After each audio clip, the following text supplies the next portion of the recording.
Hello, a student asked me about some of the problems that came in the quiz. I'm going to be solving some of them.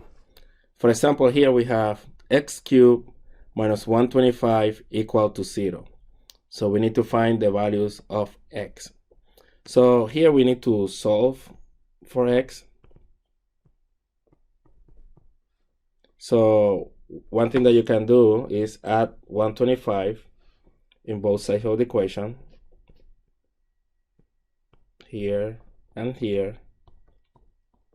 Okay, so now this becomes x cubed is equal to 125,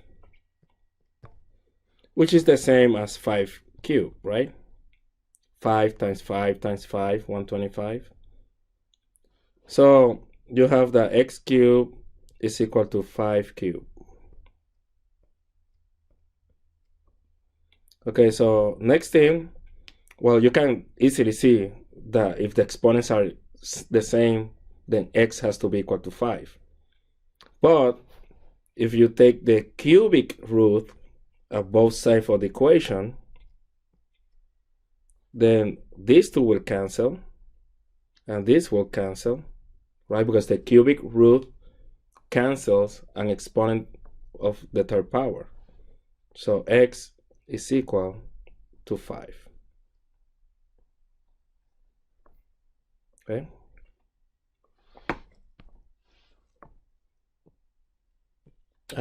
Next problem. You have x squared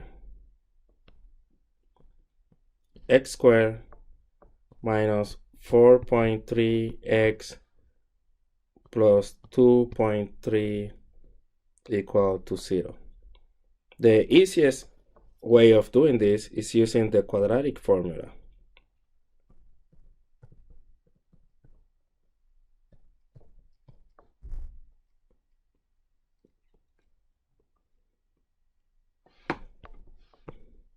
Which for a generic equation of the form ax squared plus bx plus c equal to 0, you can say that the solution is x is equal to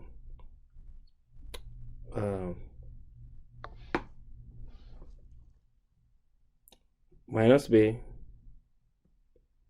plus minus square root of b squared minus 4ac divided by 2a. Okay, so for this problem you can see that a is equal to 1, b is equal to minus 4.3, c is equal to 2.3.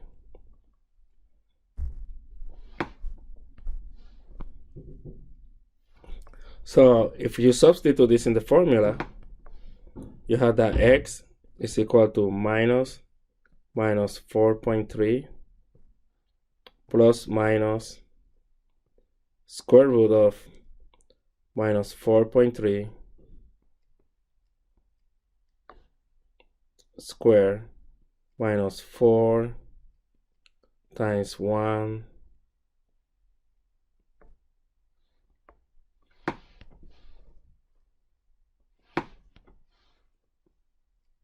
okay, so here let me just cross this out.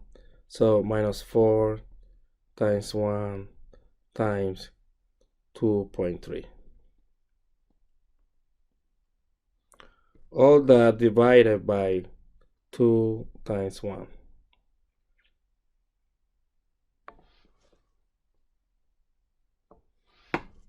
Sorry for that being a little fussy.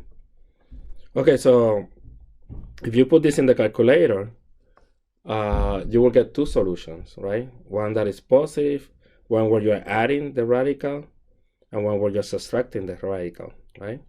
So you will get that x is either, I think I have it up here in a different calculator, 3.67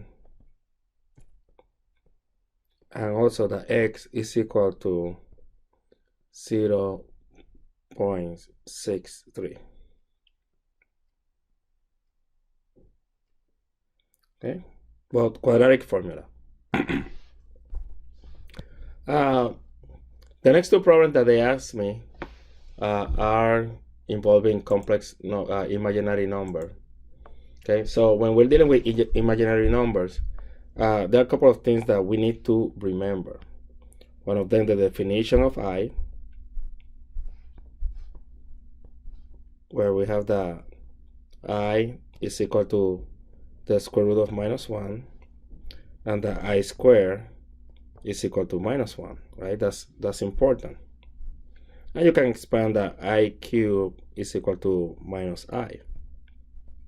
Okay. Now, for example, they asked me about this one, 1/8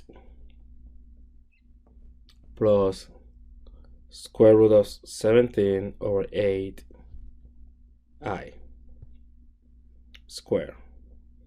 Okay, so here, when you have the square exponent, basically what this means is that you're multiplying 1/8 plus square root of 17 8I by itself 2 times. 1/8 plus square root of 17 over 8I. Right? So multiplying binomials is key here, right? You need to multiply the first ones, like 1/8 times 1/8, then the first and the last. Well, technically you can use a special product here, right? But I just go in the long route.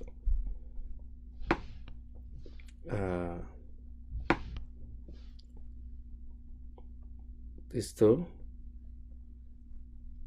So you have plus 1/8 times square root of 17 over 8I, and that is 2 times, right? Because you need to multiply these two.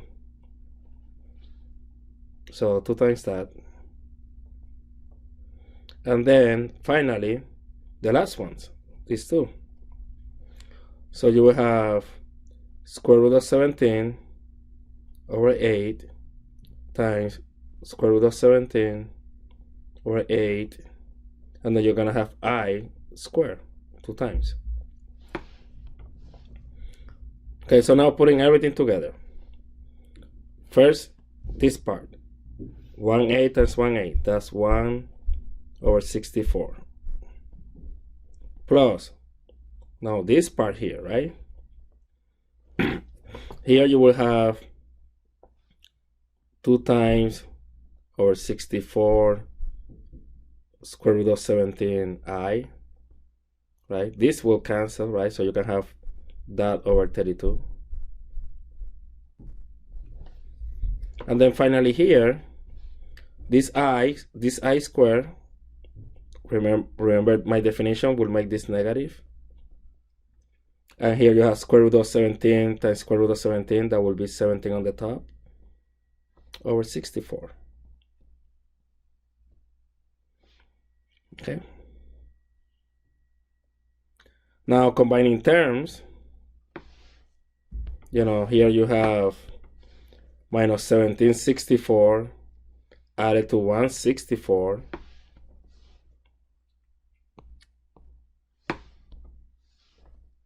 So that will be minus 1664 plus square root of 17I over 32.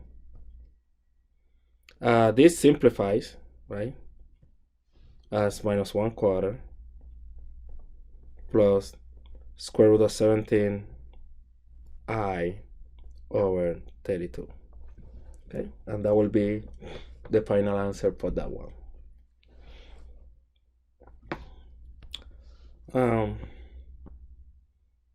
Last one that they asked me, square root of 12 plus 16i times 16i minus 12. Okay, so again, here you have special products, right? So let's see how this works. So one thing that maybe you can do is make this one opposite. Like you can say that this is just separate here, right? The 16i minus 12. This is a 16. Let me get that straight. This is a 16. 16 is the same as minus 12 minus 16i. Okay. And the reason I do that is because now, when I look at my problem, I'm going to have the square root of minus 12 plus 16i times 12 minus 16i. Okay. You might be afraid of that negative in there, but I'm not done yet. So let's concentrate on this part of the problem.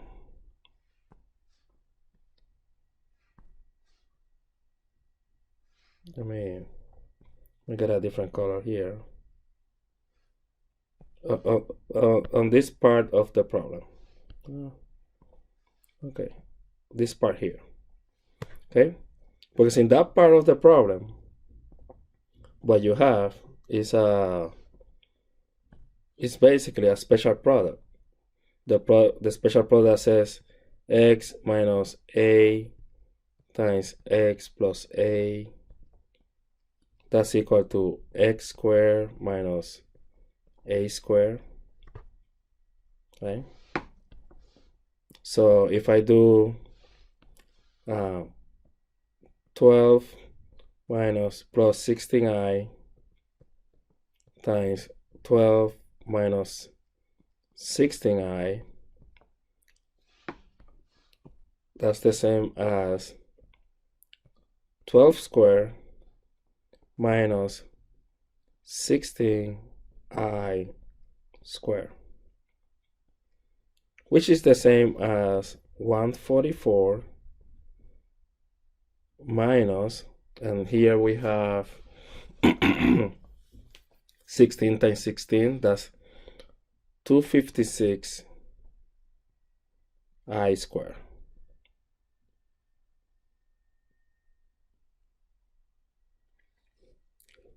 Okay, let me keep going here. So this makes it 144 minus 256 minus 1 times minus 1, right? That because of the I square. So I have 144 plus 256. Okay, so if you add that,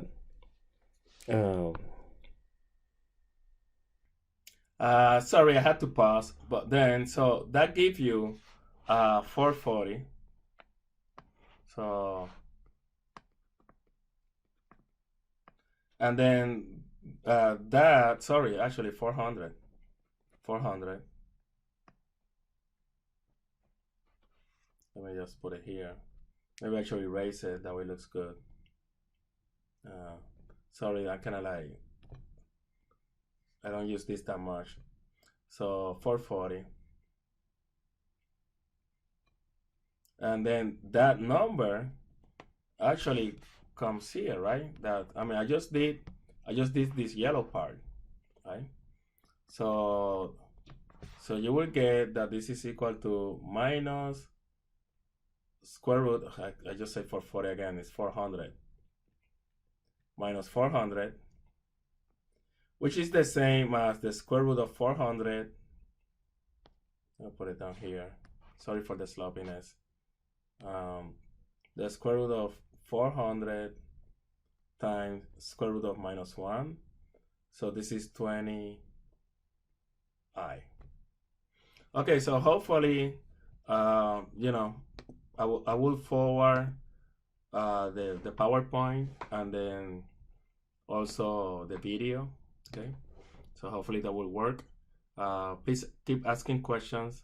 I hope this video helped you guys out. Okay, thank you.